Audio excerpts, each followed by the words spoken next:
Hi, Steve. Welcome to the podcast. Morning. How are you? Great. Thank you. Thank you so much for taking a few minutes to be on here with us today. Welcome. We love to feature local business owners and hear about your unique company, and yours is very unique.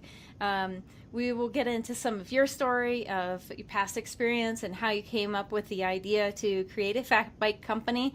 But for those who don't know anything about it yet, can you just give us a brief synopsis of your company?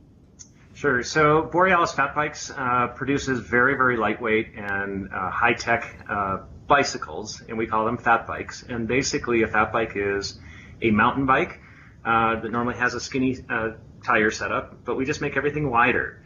So we put up to 5-inch tires on them, and they're great for snow, sand, loose gravel, rocks. Great stability, and honestly, they're just a tremendous amount of fun. So I don't want to wait to ask you this. Where did you come up with the idea of making a fat bike? Yeah, so the idea, actually, as much as I would love to say it's mine, fat bikes have been around for up to 30 years, and they really started somewhere. I've heard Alaska, Canada. There's lots of people fighting over the origin. It wasn't me, so I really can't claim ownership. The idea started actually when I was teaching at Colorado College, and there was a student there that worked for a competitive fat bike company. And he and I started talking, and one thing led to another, and then all of a sudden we said, well, let's try and make the lightest fat bike in the world. Because most of the fat bikes at the time were about 32 pounds or heavier, and so our goal was 25 pounds.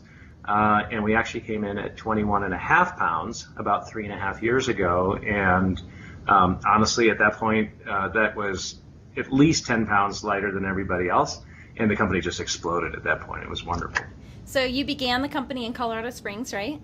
We did, yeah. Actually, it was supposed to start in my garage. Our goal was to sell, somewhere between $150,000 and $200,000 worth of bikes in a year, which would have been about a bike a week.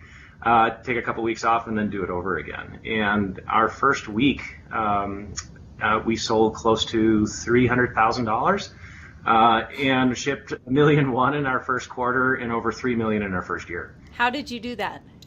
Yeah, well.